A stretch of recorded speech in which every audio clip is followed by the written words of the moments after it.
So in this next chapter, we're going to look at working with video in Ableton Live. And so bringing a movie file into Ableton is just as easy as bringing an audio file in. So I'm going to nip over to my Finder window, choose my audio file, and you can see that I'm using an MP4 here. You can also use QuickTime Movie and some other file format. So the best way to find out is just to drag them in. But generally, I stick with MP4 and MOV files. So I'm just going to drag this in, just like I drag anything out of my Finder into Live. And I'm going to drop it onto an arrangement track. Now, make sure you're in arrangement view, because if I were to drop it into session view, it'd just be an audio file. So let's get back into arrangement view, and we can see we've got this movie window. So this is resizable. So you can size it to a working size.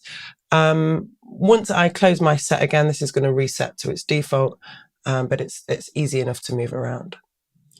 And once it's here, I can treat it just like an audio file. So just like an audio file, it's got its clip view, it's got the sample editor, and it looks exactly the same. The only difference really are these sprocket holes running along the top and bottom of the title bar. So we can play it, we can choose our location along the timeline.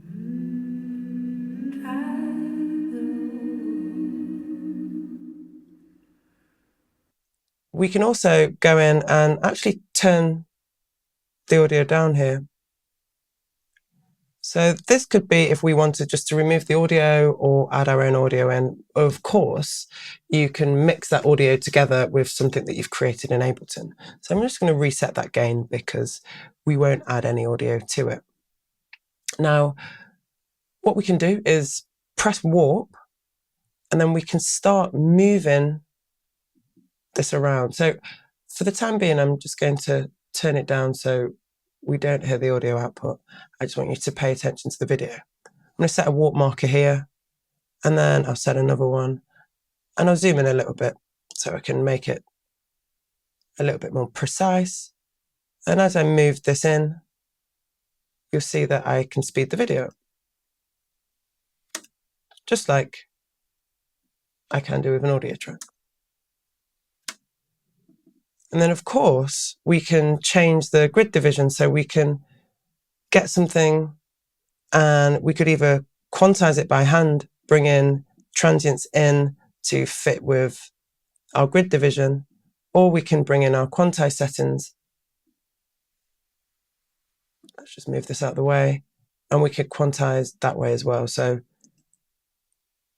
in order to quantize the whole clip, I would just shift select. Then I can press quantize and new. So you can see that it's looking at the transients from the audio here. So let's just play that. So you can see it's much faster. So I'm going to reset this, Command and Z. And let's delete those warp markers up there. So another thing that you can do is start using some of those commands. So if I highlight this, our key command of duplicate, I could duplicate my image, and then if I play this, you see I have this stutter effect, which you can imagine if I bring a sample in.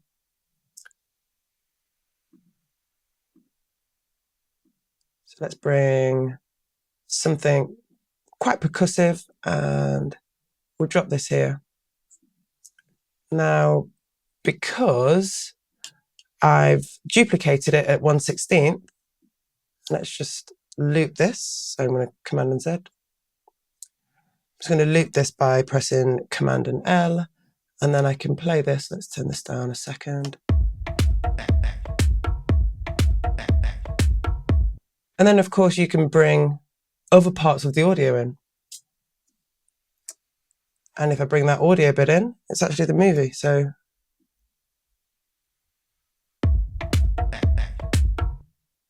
and so you can make your own music videos, you can make your own VJing equipment really easy.